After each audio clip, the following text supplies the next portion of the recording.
जी Nepal HD television अब तपाईं सँगसँगै।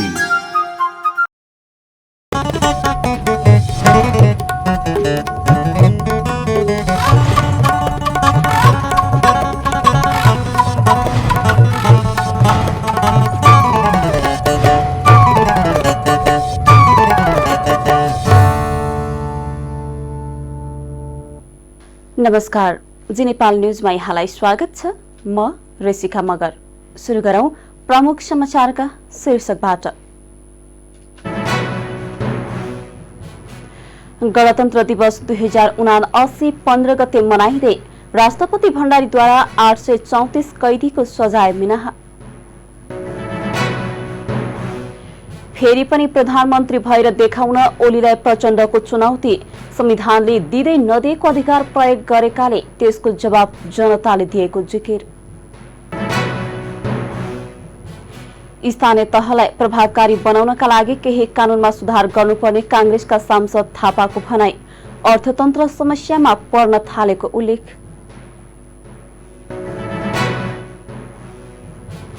युक्रेनका राष्ट्रपति र फिनल्याण्डका प्रधानमन्त्री बीच भेटवार्ता। युरोपेली देशको सम्बन्ध र सहकार्यबारे गरी छलफल। र नेपाली क्रिकेट टोली अमेरिका प्रस्थान। खेलाडीलाई दबावविहीन भएर खेल्न खेलकुद मन्त्री गहतराजको आग्रह। अब समाचार विस्तारमा। राष्ट्रपति विद्यादेवी भण्डारीले विभिन्न अदालतको आदेशबाट कैद सजाय भोगिरहेका 834 जना कैदीको कैद सजाय मिनाहा गर्नुभएको छ। गणतन्त्र दिवसका अवसरमा ती कैदीको सजाय माफी गरिएको हो। मन्त्री परिषदको सिफारिसमा राष्ट्रपतिले विभिन्न अदालतबाट तोकिएको कैद सजाय भुक्तान गरेका र असल चालचलन भएका खड्गश्रेङ लिम्बू सहित 271 जना र नरबहादुर सावा सहित 547 तथा उमाकान्त पाजुले सहित 16 जनालाई यही जेठ 15 गतेदेखि कैद माफी मिनाहा भएको राष्ट्रपति कार्यालयले जनाएको छ। गणतन्त्र दिवस 2079 भोलि मनाइँदैछ। नेकपा माओवादी केन्द्रका अध्यक्ष पुष्पकमल दाहाल प्रचण्डले एमालेका तर्फबाट फेरि पनि प्रधानमन्त्री भएर देखाउन एमाले अध्यक्ष केपी शर्मा ओलीलाई चुनौती दिनुभएको छ। प्रतिनिधि सभाको शनिबारको बैठकमा आगामी आर्थिक वर्षको नीति तथा कार्यक्रममाथिको छलफलमा भाग लिँदै प्रचण्डले विगतमा माओवादीको सहयोग र मतले ओली प्रधानमन्त्री बनेको भन्दै आगामी निर्वाचनबाट एक्लै एमालेबाट प्रधानमन्त्री बनेर देखाउन चुनौती दिनुभएको हो। उहाँले ओलीले पार्टीभित्र आन्तरिक रूपमा लज्जास्पद हार भएको संश्लेषण गर्ने र संसद आएर सरकार र गठबन्धनले जबरजस्ती गरे भनेर गरेको टिप्पणी तर्कसंगत नभएको धारणा राख्नुभयो। स्थानीय तहको निर्वाचनमा कुन राजनीतिक दलको सिट कति बढ्यो वा घट्यो भन्दा पनि संविधान कार्यान्वयनको प्रक्रिया अगाडि बढ्यो वा बढेन भन्ने नै अहिलेको मुख्य विषय भएको उहाँले बताउनुभयो।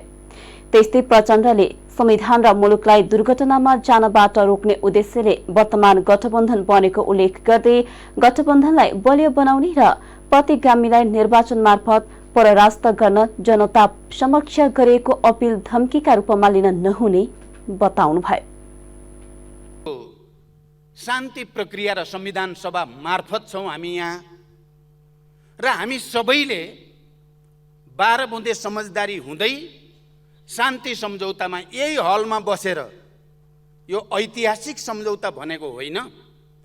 12 बुँदे समझदारी बनाउँदा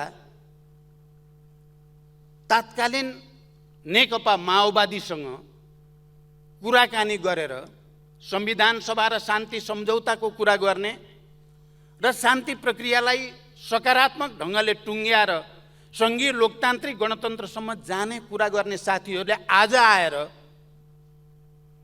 हिजोका कुरा, जबकि हामी एउटा संविधानमा सर्वसम्मत ढङ्गले आइसकेका छौं, हामी एउटा प्रक्रिया र प्रणालीमा केन्द्रित भएर अगाडि जान खोजिरहेका छौं, फेरि त्यो कुरा किन उठाइएको छ? मैले यदि शान्ति सम्झौतालाई अपमानित गर्ने, यो संघीय लोकतान्त्रिक गणतन्त्रलाई अपमानित गर्ने प्रवृत्तिका साथीहरूलाई तपाईहरू टाउको काट्ने मान्छे होइन, तपाईहरू हत्याराको रूपमा जेल बसेको होइन भने के हुन्छ? त्यो भन्नु जायज हुन्छ? मलाई लाग्छ त्यो भन्नु बिल्कुल जायज हुँदैन। अहिले परिस्थिति नितान्त भिन्न भइसकेको छ। प्रचण्डले नीति तथा कार्यक्रममा अपुग भएका विषयलाई प्रधानमन्त्रीले सम्बोधनका क्रममा समेट्नुहुने विश्वास व्यक्त गर्नुभयो। त्यसैगरी प्रचण्डले कर घटाएर भए पनि मूल्यवृद्धि रोक्नुपर्ने बताएका छन्। प्रतिनिधि सभा बैठकमा शनिबार बोल्दै अध्यक्ष प्रचण्डले मूल्यवृद्धि नरोकिए भान्साबाटै विद्रोह शुरू हुन सक्ने भन्दै कर घटाएर भए पनि रोक्नुपर्ने बताएका हुन्। अन्तर्राष्ट्रिय राजनीति, कोरोना लगायतका कारण नेपालमा पनि असर परेको भन्दै उनले सबैले यसको सामना मिलेर गर्नुपर्ने बताए। नेपाली कांग्रेसका सांसद गगन कुमार थापाले स्थानीय तहलाई प्रभावकारी बनाउनका लागि केही कानूनमा सुधार गर्नुपर्ने बताउनु भएको छ। प्रतिनिधि सभाको शनिबारको बैठकमा आगामी आर्थिक वर्षको नीति तथा कार्यक्रममाथिको छलफलमा भाग लिँदै थापाले नीति तथा कार्यक्रममा उल्लेख भए जस्तै स्थानीय तहलाई प्रभावकारी बनाउन तत्काल कानूनको सुधार गर्नुपर्ने बताउनु भएको हो। त्यस्तै उहाँले अर्थतन्त्र समस्यामा पर्न थालेको उल्लेख गर्दै व्यापार घाटा लगायतका विषय पनि सरकारले आवश्यक कदम चाल्नुपर्ने उल्लेख गर्नुभयो। उहाँले किसानले मल पाउने समस्या अझै समाधान नभएकाले यसप्रति ध्यान दिन सुझाव दिनुभयो। पेट्रोलियम पदार्थको मूल्य वृद्धिमा परेको चापलाई सम्बोधन गर्न सरकारले उपभोक्तालाई पनि राहत दिनेतर्फ लाग्नुपर्ने थापाको भनाइ छ। त्यस्तै उहाँले सरकारको नीति तथा कार्यक्रममाथि केपी शर्मा ओलीको भनाइ कुण्ठा मात्र भएको बताउनुभयो। कुरा गरेको जस्तै परिवारको पनि छ। प्रत्येक परिवार आजको दिनमा सिङ्गो देशको आम्दानी कति छ खर्च भनेको जस्तै परिवारको पनि आम्दानी बढेको छैन, खर्च बढेको बढेछ। पेट्रोलियम पदार्थको मूल्य वृद्धि हाम्रो आफ्नो नियन्त्रण मात्र छैन। प्रति ब्यारल करिब $70 भएको ठाउँमा अहिले $117 पुगेको छ। तर यो भनिरहँदै गर्दा जसरी हामीले भारत सरकारले गरेको हेऱ्यौँ, यो बेलामा यदि पेट्रोलियम पदार्थको मूल्य वृद्धिको चाप जुन आम नागरिकलाई परेको छ यसमा हामीले कहीँ न कहीँ छुट दिएर, त्यो छुट आयल निगमले पाउने छुट आफ्नो ठाउँमा छ, त्यो आफै घाटामा छ, तर नागरिकले पनि पाउने गरिकन गरेनौँ भने यसले आकाशीय जुन मूल्य वृद्धि छ त्यो परिवारले थ्याक्न सक्दैन। त्यहाँ राहत उसले प्राप्त गर्ने अवस्था हुनुपर्छ। हामी यत्रो धेरै किसानहरूको देश छ। म सम्माननीय सभा महोदय मार्फत अहिले सरकारले ध्यान आकर्षण गराउन चाहन्छु। मलको अवस्था नाजुक छ। हामीले मागमै सम्माननीय प्रधानमन्त्रीलाई पनि भेटेर ध्यान आकर्षण गराएको, सम्बन्धित मन्त्रालयलाई पनि भनेको यो मलको कुरा तलमाथि हुन साथै यसले जुन खालको हाम्रो उत्पादकत्वमा असर गर्छ त्यसले धेरै ठुलो परिवारलाई फेरि अहिले भने जस्तै फेरि त्यसले महँगी बढाउने हो। करिब घन्टौँको एउटा लामो गन्थन प्रस्तुत भइसके पछाडि मलाई केही साथीहरूले भन्नुभयो यो गन्थनमा व्यक्त भएको प्रत्येक कुराको उत्तर दिनुपर्छ। मैले साथीहरूलाई भने प्रश्नको उत्तर हुन्छ, विचारमा टिप्पणी हुन्छ, प्रतिक्रियामा सहमति व्यक्त हुन्छ, असहमति व्यक्त हुन सक्छ, तर कुण्ठामा त्यस्तो केही पनि हुँदैन। कुण्ठामा केवल सहानुभूति मात्र प्रकट हुन्छ। त्यसैले यो बेलामा साथीहरूले भन्नुभयो घन्टौँ बसेर बोल्ने, मैले भने यतिखेर रन्थनिएको बेलामा बसेर उठेर सुतेर जसरी बोल्न दिए पनि हुन्छ, पलटी कसेर बोले पनि हुन्छ, एक खुट्टामा टेकेर बोले पनि हुन्छ। अहिले हामीले सुनिदिनुपर्छ। कहाँ बोल्ने, कहिले बोल्ने भन्ने बोल्नेले हेक्का राख्ने कुरा हो। हामीले केवल विचार भन्न सक्छौँ, यति मात्रै हो।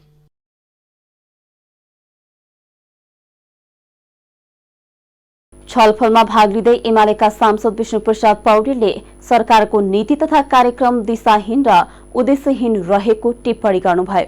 उहाँले नीति तथा कार्यक्रम आर्थिक संकटलाई समाधान गर्न कुनै मार्ग प्रशस्त गर्नेतर्फ केन्द्रित नभएको आरोप लगाउनुभयो। सरकारले अर्थतन्त्रमा ध्यान दिएको छैन भनेर भ्रम छरेको उहाँको भनाइ छ। सभामुख महोदय, प्रस्तुत नीति तथा कार्यक्रमका सम्बन्धमा नेकपा एमालेका संसदीय दलका नेता माननीय केपी शर्मा ओलीज्यूले व्यक्त गर्नुभएका विचारहरूलाई दृढतापूर्वक समर्थन गर्दै आफ्नो विचार अघि प्रस्तुत गर्ने अनुमति चाहन्छु। समृद्ध नेपाल, सुखी नेपालीको राष्ट्रिय आकांक्षा साकार तुल्याउन राष्ट्रिय एकता, तीव्र गतिको विकास तथा नेपाल र नेपालीको हित र कल्याणका लागि सम्पूर्ण सामर्थ्यका साथ क्रियाशील नेकपा एमालेका अध्यक्ष माननीय केपी शर्मा ओलीको नेतृत्वको सरकारलाई अनेक षड्यन्त्रद्वारा अपदस्थ गरेर यो गठबन्धन सरकार बनेको हो। यस गठबन्धनले राष्ट्रिय जीवनका समग्र पक्षमा युगान्तकारी परिवर्तन गर्नका लागि प्रारम्भ गरिएका विकास प्रयासहरू र नेपालले आर्जन गरेको अन्तर्राष्ट्रिय सम्मानमा भयानक क्षति पुर्याएको छ। गठबन्धनको षड्यन्त्रले गर्दा फेरि एकपटक मुलुक र जनतामाथि गम्भीर धोका भएको छ। सम्मानित सदन समक्ष प्रस्तुत गरिएको नीति तथा कार्यक्रममा पनि धोका र षड्यन्त्रका प्रतिबिम्बहरू देखिन्छन्। यो नीति तथा कार्यक्रम गठबन्धन सरकार जस्तै दिशाहीन, उद्देश्यहीन, गन्तव्यहीन छ। इतिहासकै सबभन्दा कमजोर, मुलुकको समस्या नचिनेको, समाधान दिन नसक्ने, खोक्रो र सारहीन छ। यसबाट सम्मानित सदनको समय बर्बाद गर्ने बाहेक अन्य कुनै उपलब्धि हुन सक्दैन। सभामुख महोदय, सङ्कटोन्मुख अर्थतन्त्र मुलुकको यति बेलाको सबैभन्दा ठुलो समस्या हो, चुनौती हो। तर यो नीति तथा कार्यक्रम मुलुकको आर्थिक सङ्कटका प्रति बेखबर छ। मुलुकमा विद्यमान आर्थिक सङ्कट समाधान गर्ने तत्परता र इच्छा शक्तिका साथ नीति तथा कार्यक्रम प्रस्तुत हुनुपर्ने थियो। तर सरकार सङ्कटोन्मुख अर्थतन्त्रका बारेमा चालै नपाएको जस्तो गरेर अर्थतन्त्र सामान्य अवस्थामा रहेको जस्तो गरेर प्रस्तुत भएको छ। यो सरकारसँग मुलुकको अर्थतन्त्रलाई कुशलतापूर्वक नेतृत्व गर्ने र सफलतापूर्वक सञ्चालन गर्ने अपेक्षा गर्न सकिँदैन थियो भन्ने कुरा सरकारको गैर जिम्मेवार प्रस्तुति र अर्थतन्त्रमाथिको खेलवाडबाट पुष्टि हुन्छ। छिमेकी र अन्य मित्र राष्ट्रहरू तथा अन्तर्राष्ट्रिय समुदायसँग नेपालको हित अनुकूल आर्थिक सम्बन्ध विस्तार गर्न सरकारसँग कुनै नीति तथा कार्यक्रम छैन।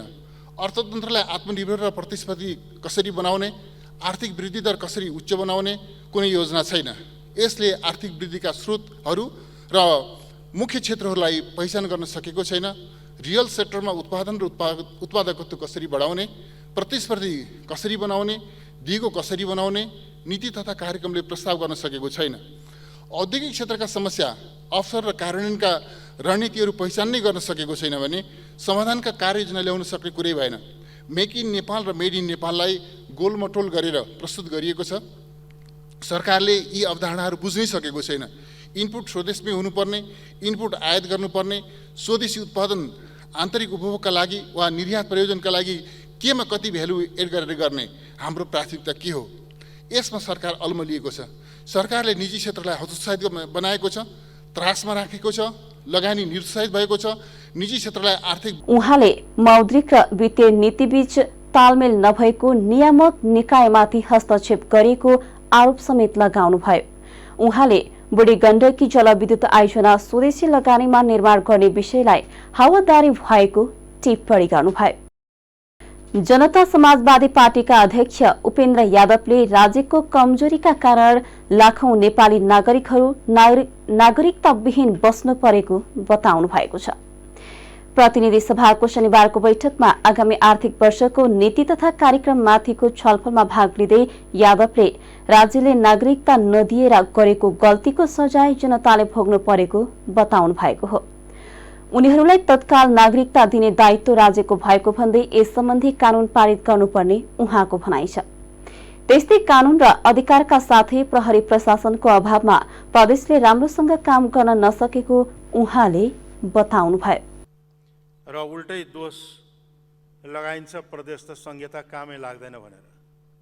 यो दोहोरो चरित्रको अन्त्य हुन जरुरी छ। संविधानको धारा 56(5) मा विशेष संरक्षित र स्वायत्त क्षेत्र कायम गर्ने र संघीय कानुन बमोजिम हुनेछ भनेको छ। अब त्यो संघीय कानुन संघीय सरकारले नबनाउँदा त्यो संविधानमा लेखेको शब्द बाहेक त्यसको कुनै अर्थ रहन गएको छैन। यस्ता कानुनहरू तुरन्त बनाएर कार्यान्वयन गर्नुपर्दछ। अझै पनि लाखौं नेपाली नागरिकहरू जसको आमा बुवा दुवै नागरिक छन्, दुवैले जन्मसिद्ध नागरिकता प्राप्त गरेका छन्, तिनका सन्तान अझै पनि कसरी गैर नागरिक भएर बसेको छ, कसरी गैर नागरिक बनाइएको छ, तिनलाई नागरिकता दिने दायित्व राज्यको हो। राज्यले आफ्नो दायित्व पूरा नगर्दा ती नेपाली नागरिकहरू जो नागरिकका सन्तानहरू राष्ट्रियता विहीनको अवस्थामा, अधिकारबाट वञ्चित भएको अवस्थामा बाँच्न विवश भएका छन्। गल्ती राज्यले गर्ने, दिन राज्यले नदिने, तर त्यसको सजाय नागरिकले भोग्नुपर्ने। यसलाई अन्त्य गर्न तत्कालै नागरिकता ऐन जुन झन्डै 3-4 वर्षदेखि यताउता अलमलमा परिरहेको छ, यसलाई पारित गरेर नागरिकता यथाशीघ्र प्रदान गर्ने व्यवस्था गर्नुपर्दछ। त्यस्तै उहाँले संघीय निजामती ऐन जारी गर्ने विषयलाई पनि सरकारले प्राथमिकतामा राख्नुपर्ने धारणा राख्नुभयो। अब रिपोर्टको पालो। काठमाडौँ महानगरपालिकाको मेयरमा निर्वाचित स्वतन्त्र उम्मेद्वार बालेन्द्र शाह बालेनले सडकदेखि संसदसम्म चर्चा पाएका छन्। सडकको चर्चा बधाई र आशामा केन्द्रित छ भने संसदमा नेताहरूले संशय सहित चर्चा गरेका छन्। खास गरी नेताहरूले दलीय व्यवस्थासँग जोडेर बालेनको जितको अर्थ लगाइरहेका छन्। एक रिपोर्ट। 2074 सालको स्थानीय तह निर्वाचनमा बालेन्द्र शाह बालेनले भोट हालेनन्। उनले सामाजिक सञ्जालमा एउटा स्ट्याटस लेखे जसमा उनले भनेका थिए, म अर्कोचोटि भोट हाल्नेछु र आफैलाई हाल्नेछु। देश कसरी विकास गर्ने मलाई थाहा छ। उनको उक्त रणनीतिले सफलता पाएको छ र देशकै निशानामा रहेको काठमाडौँ महानगरको प्रमुखमा निर्वाचित भएका छन्। कुल खसेको 1,90,962 मतमध्ये उनले 61,767 मत पाए। अर्थात् मत दिने काठमाडौँका 32% मतदाताले बालेनलाई रुचाएको देखिन्छ। यो भनेको उनको विपक्षमा अर्थात् अरू उम्मेद्वारहरूलाई 68%ले मत दिएका हुन्। जसरी चर्चाका बीच उनी काठमाडौँको मेयरमा निर्वाचित भए, त्योभन्दा ठूलो चुनौती र पहाड उनको सामु खडा छ। यसअघि राजनीतिक दलले गर्न नसकेको काम त उनले गर्नु नै पर्नेछ। त्योभन्दा ठूलो काम त आफ्नो लोकप्रियतालाई 5 वर्षसम्म कायम राखिराख्नु पनि छ। बालेनले सडकदेखि संसदसम्म चर्चा पाएका छन्। सडकको चर्चा बधाई र आशामा केन्द्रित छ भने संसदमा नेताहरूले संशय सहितको चर्चा गरेका छन्। खास गरी नेताहरूले दलीय व्यवस्थासँग जोडेर बालेनको जितको अर्थ लगाइरहेका छन्। ठूला राजनीतिक दलका प्रमुखहरू समेत बालेनको जित सार्वजनिक अभिव्यक्ति दिइरहेका छन्, त्यो पनि संशयका साथ। यसले बालेनको जितले राजनीतिमा तरङ्ग ल्याएको सहजै अनुमान लगाउन सकिन्छ। राजनीतिक पार्टीले मात्रै विचार सिद्धान्त बोकी हिँड्छ भनेर नमान्ने जमातले बालेन्द्रलाई साथ दिइरहेका छन्। राजनीतिक फ्रस्ट्रेसनमा बाँचिरहेका नागरिकहरूको ठूलो समर्थन पाएका छन्। बालेनको लोकप्रियतालाई हेर्दा राजनीतिक पार्टीबाट फ्रस्ट्रेट भएका युवा पुस्ताहरूको जमात कति ठूलो छ प्रष्ट देख्न सकिन्छ। राष्ट्रिय राजनीतिमा तपाईहरुले देख्नु भएको छ कि जनता यदि राजनीतिक दलदेखि वितृष्णा छ, आक्रोशित छ, त्यो कहीँ न कहीँ देखिनु पर्ने थियो। एउटा जनतामा एउटा विकृत राजनीतिक संस्कार जो छ कि हामीले पार्टी बाहेक हामी बाँच्नै सक्दैनौँ भन्ने जो सोच छ नि, त्यो पार्टी बाहेक बाँच्नै सक्दैनौँ भन्ने सोचलाई चाहिँ यहाँले तोड्न लाग्नु भएको छ। एउटा राजनीतिक पार्टीको सिन्डिकेट छ जो त्यसलाई तोड्दै हुनुहुन्छ, त्यो एकदमै सकारात्मक सोच हो। राष्ट्रिय राजनीतिमा नभएर जनतालाई पनि एउटा अमूल परिवर्तन, सोच परिवर्तनतिर लैजान लाग्नु भएको छ, त्यो एकदमै सकारात्मक हो। चाहिँ नि उहाँको जुन पहिला उहाँको गीतहरू ऱ्यापहरू हुन्थ्यो, त्यसमा चाहिँ नि उहाँले एउटा यो जुन यो राजनीतिप्रतिको जुन यो घिनौना खेल जो भनेर चाहिँ उहाँले जुन एउटा त्यो खालको एउटा मेसेज दिनुभएको छ हामी आम जनतालाई, र उहाँको त्यो नै उहाँको एउटा क्रान्ति हो, त्यो नै सुरुवात हो भन्छु म चाहिँ, होइन। यो जुन उहाँले यो मेयरमा चाहिँ एउटा क्यान्डिडेटसी दिनुभयो, त्यो दिएको चाहिँ उहाँको यो एउटा यो सुरुवात होइन कि उहाँको त पहिलेदेखिको उहाँको त्यो क्रान्तिबाट चाहिँ उहाँ सुरुवात भएर यो चाहिँ एउटा मध्यतिर आइरहेको छ। उहाँले चाहिँ गर्न अझै धेरै छ भन्ने चाहिँ मलाई लाग्छ। बालेनको उदय नेपाली राजनीतिको सामान्य परिघटना नभई नियमित आकस्मिकता पनि हो। उनको उदयमा विशेष गरी युवा जमात निकै उत्साहित छ। न राजावादी, न यो पार्टी, न त्यो पार्टी, आफै राजा हुने बाटोमा उभिन सक्ने नयाँ पुस्ताको विचारधाराको आलोकमा उदाएका छन् बालेन। जनताको अकर्मण्यता, अयोग्यता, अपरिपक्वता र जनचाहनाप्रति दलहरूको उदासीनताका बीच उदाएका हुन् बालेन। जनताका आशा र भरोसा पनि छ, अब पनि दलले पाठ नसिके पुनः थुप्रै बालेनहरू जन्मन सक्नेछन्। बालेनको उदयसँगै मधेसले पनि आफ्नो भूमिपुत्रलाई काठमाडौँको नायक बनेको हेर्न पाएको छ। युवा पुस्ता राजनीतिमा आए अब देश बन्छ भन्ने आम नागरिकको आशा छ। पछिल्लो समय बालेनका कारण नयाँ पुस्ताले राजनीतिमा चासो बढाएको पाइन्छ। बालेनले सार्वजनिक गरेको चुनावी घोषणापत्रमा डिजिटल सरकारदेखि आइडिया बैंकसम्मको कल्पना गरेका छन्। शिक्षा, स्वास्थ्य, पूर्वाधार विकास लगायतका क्षेत्रमा पनि उनले महत्त्वाकांक्षी योजना अघि सारेका छन्। सिभिल इन्जिनियरिङमा स्नातक तहको अध्ययन पूरा गरेका शाहले त्यतिबेला स्ट्रक्चरल इन्जिनियरिङमा स्नाकोत्तर तहको पढाइ पूरा गरेका थिए। त्यही पृष्ठभूमिमा देश कसरी बनाउनुपर्छ भन्ने आफूलाई थाहा भएको उनको भनाइ थियो। उनले काठमाडौँ महानगरपालिकाका हरेक योजनालाई नजिकबाट निहाल्थे। त्यतिबेला उनलाई लाग्थ्यो यो त सबै इन्जिनियरले गर्ने खालको काम रहेछ। जसले गर्दा उनलाई महानगरको मेयर बन्ने प्रेरणा जाग्यो र उनले आफ्नो मिसन पनि पूरा गरेका छन्। अबको 5 वर्षमा काठमाडौँ महानगरलाई कस्तो बनाउँछन् त्यो भने हेर्न बाँकी नै छ। जी न्यूज नेपालका लागि क्यामेरामा छविराम पराजुलीका साथ विक्रम दाहाल, काठमाडौँ। बाँकेमा स्थानीय तह निर्वाचन 2074 का 17 जना उम्मेद्वारले खर्च विवरण पेश गरेका छैनन्। जिल्ला निर्वाचन कार्यालय बाँकेका सूचना अधिकारी युवराज पन्तका अनुसार नेपालगञ्ज उपमहानगरपालिका, कोहलपुर नगरपालिका, जानकी गाउँपालिका, डुडुवा गाउँपालिका, नरैनापुर गाउँपालिका, खजुरा गाउँपालिकाका नगर प्रमुख र उपप्रमुख अध्यक्ष र उपाध्यक्ष पदका दलका र स्वतन्त्र उम्मेद्वारले निर्वाचन खर्चको विवरण पेश नगरेका हुन्। त्यसैगरी प्रतिनिधि सभा र प्रदेश सभा सदस्यको उम्मेद्वार बनेका 11 जनाले पनि खर्च विवरण पेश गरेका छैनन्। सांसदहरूमा भने अधिकांश दलका उम्मेद्वार छन्। निर्वाचन सम्बन्धी कानूनमा निर्वाचन सकिएको 30 दिनभित्र अनिवार्य रूपमा निर्वाचन खर्च निर्वाचन कार्यालयमा बुझाउनु पर्ने र नबुझाउनेलाई कारबाही हुने व्यवस्था छ। नेपाली कांग्रेसका सहमहामन्त्री किशोर सिंह राठौरले स्थानीय तहको निर्वाचनमा गठबन्धन गरेका ठाउँमा उपलब्धि भएको दावी गरेका छन्। नेपाल प्रेस युनियनको 31औं स्थापना दिवसको अवसरमा प्रेस युनियन बाँकेले शुक्रबार नेपालगञ्जमा आयोजना गरेको शुभकामना आदान प्रदान तथा पात्र विमोचन कार्यक्रमलाई सम्बोधन गर्दै प्रमुख अतिथि राठौरले पार्टीले गठबन्धन गरेको बाँकेको नेपालगञ्ज र खजुरामा प्रमुख उपप्रमुख दुवै पद जित्न सफल भएको बताए। गठबन्धनमा प्रमुख र उपप्रमुख जितेका छौं, यो उपलब्धि हो। गठबन्धन गर्दा पार्टी हार्यो कि, उनले प्रश्न गर्दै भने। पार्टीले हिजो टिकट बाँड्दा पैसा लिएर टिकट बेच्यो भने पनि आफूले सुनेको सह महामन्त्री राठौरले बताए। आफ्ना नातागोतालाई टिकट दिने, पैसा लिएर टिकट दिने यो किसिमको प्रवृत्ति छ। पार्टीको केन्द्रले पावरलाई डिसेन्ट्रलाइज गरेको छ।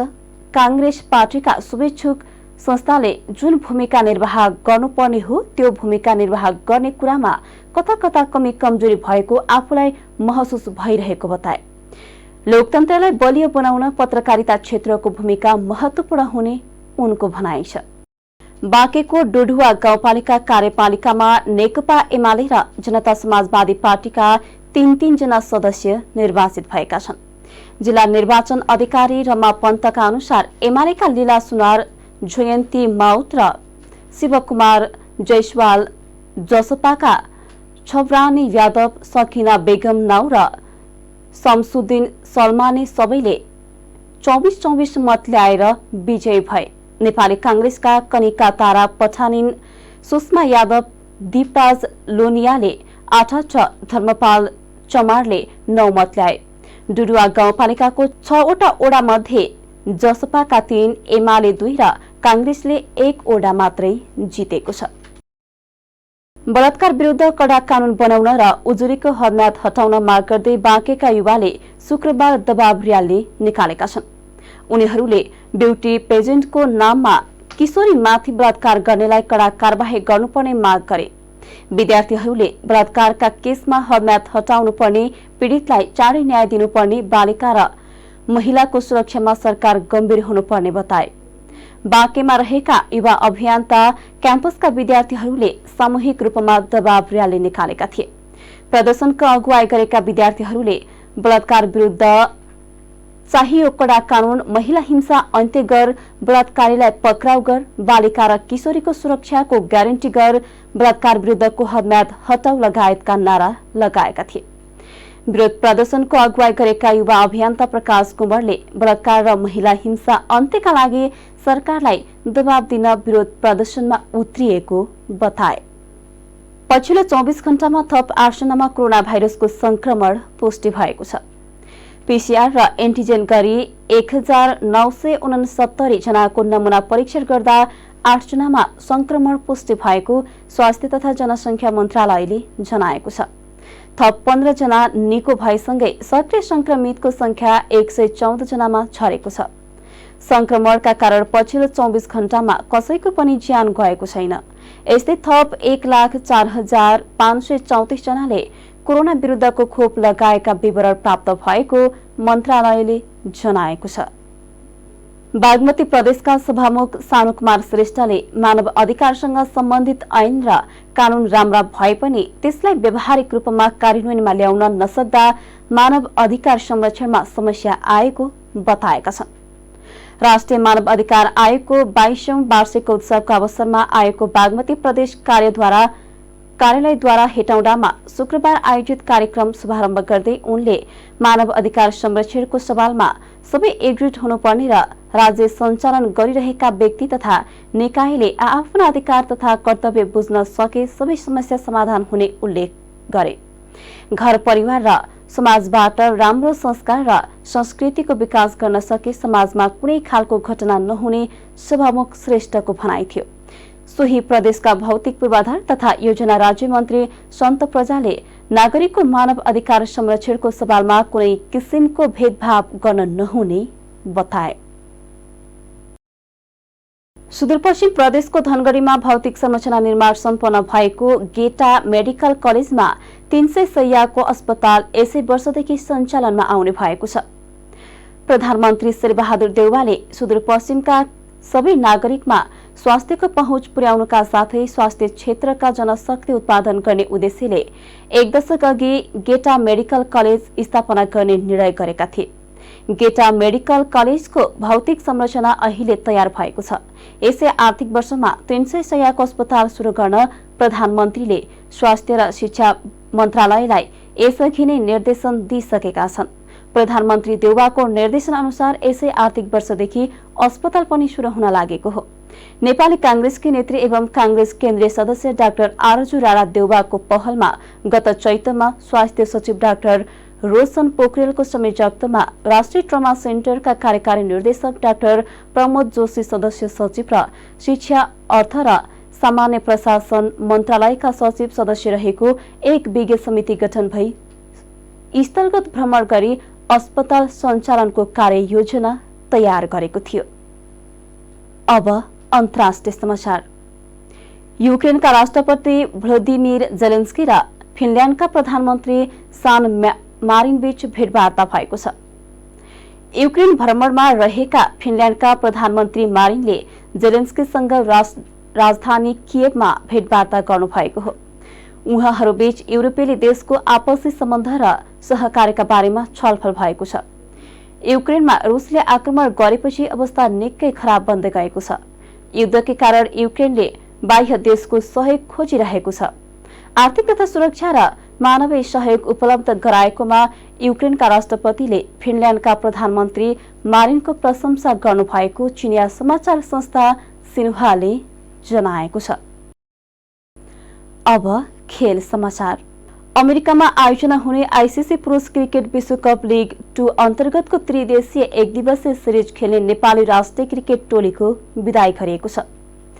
शनिबार नेपाल क्रिकेट संघले शनिबार सिरिजका लागि अमेरिकाको टेक्सास जाने नेपाली टोलीलाई विदाई गरेको हो। नेपाली टोलीलाई युवा तथा खेलकुद मन्त्री महेश्वर गहतराज, क्यानका अध्यक्ष चतुरबहादुर चन्द लगायतले विदाई गरे। विदाई कार्यक्रममा खेलकुद मन्त्री गहतराजले खेलाडीलाई दबावविहीन भएर खेल्न आग्रह गर्नुभयो। उहाँले सरकारले नेपाली क्रिकेटलाई चिन्दा क्यानलाई चिन्ने भएकाले क्यानको निर्णयलाई सबैले स्वीकार गर्नुपर्ने धारणा राख्नुभयो। पछिल्लो पटक क्रिकेटमा देखिएको विवादलाई आफूहरूले नै मिलेर समाधान गर्ने र त्यसमा खेलाडीले ध्यान नदिन उहाँले आग्रह गर्नुभयो। हाम्रो प्रदर्शन हामी नेपाली भएर क्रिकेट मार्फत गर्दैछौँ। त्यसैले सबै साथीहरूले हाम्रो देशको स्वाभिमान, हाम्रो देशको गरिमा र हाम्रो देशको पहिचानलाई तपाईहरुले एकदम शिरमा राखेर नेपाली माटो सम्झेर, नेपाली करोडौं क्रिकेटका समर्थकहरूलाई सम्झेर, आम नेपालीलाई सम्झेर र हाम्रो विरासत जसलाई हामी गोर्खा साहस भन्छौँ, हाम्रो साहसलाई सम्झेर त्यसलाई आत्मसात गरेर तपाईहरुले त्यहाँ उत्कृष्ट प्रदर्शन गर्नुहुनेछ। र विगतमा तपाईहरु विश्वकपको लागि छनौट भइसकेको टिम के हाम्रो आन्तरिक प्राविधिक कारणले हामी किन पुग्न सकेनौं भन्ने कुरा तपाईहरु सबैले सबभन्दा नजिकबाट तपाईहरु हेर्नु भएको छ, अनुभूत गर्नुभएको छ।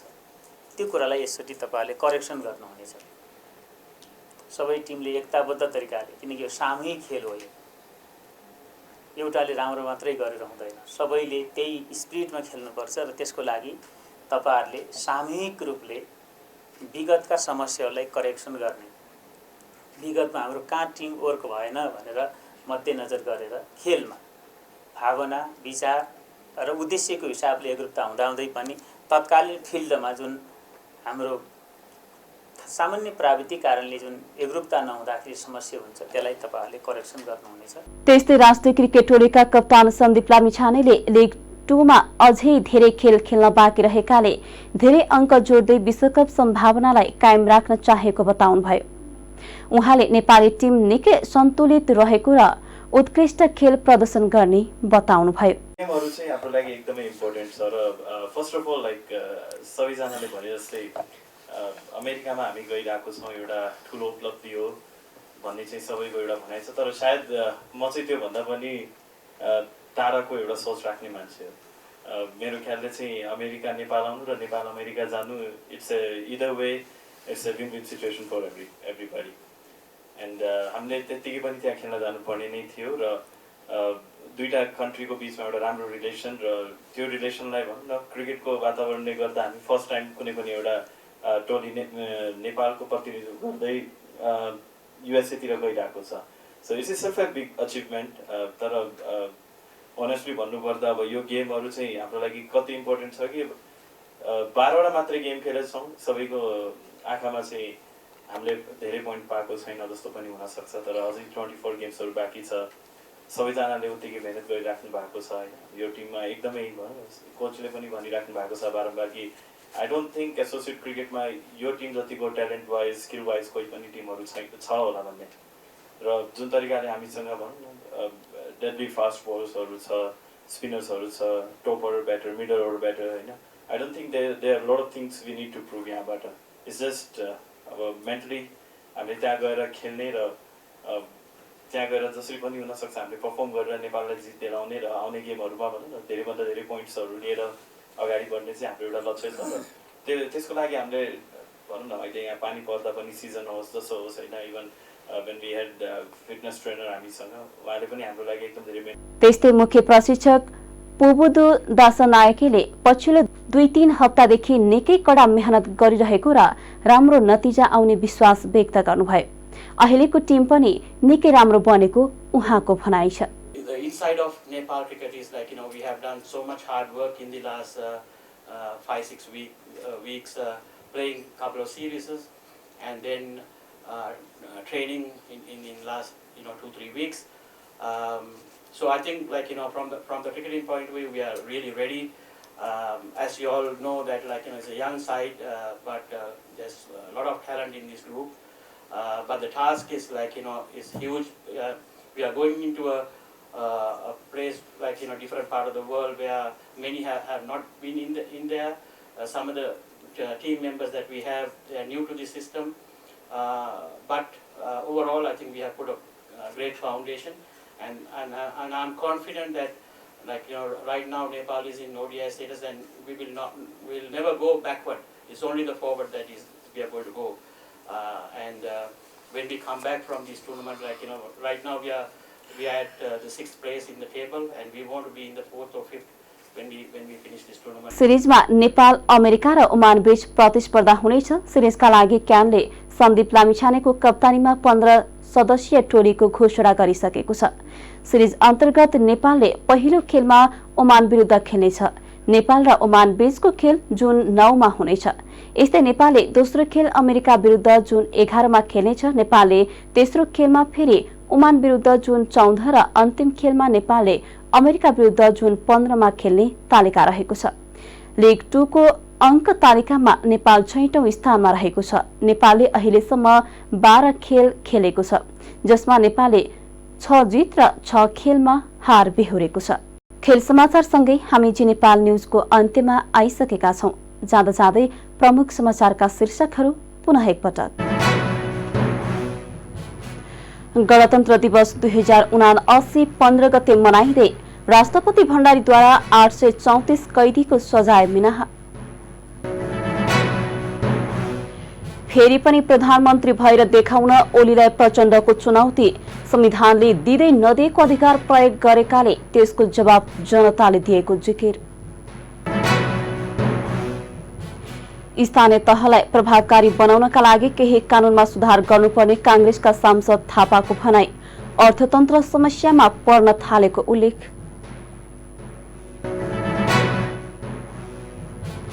युक्रेनका राष्ट्रपति र फिनल्यान्डका प्रधानमन्त्री बीच भेटवार्ता। युरोपेली देशको सम्बन्ध र सहकार्यबारे गरी छलफल। र नेपाली क्रिकेट टोली अमेरिका प्रस्थान। खेलाडीलाई दबावविहीन भएर खेल्न खेलकुद मन्त्री गहतराजको आग्रह। हवस् त अहिलेका लागि जी नेपाल एचडी न्यूज यति नै। ताजा समाचार र मनोरञ्जनका लागि जी नेपाल एचडी टेलिभिजन हेर्दै गर्नुहोला। नमस्ते।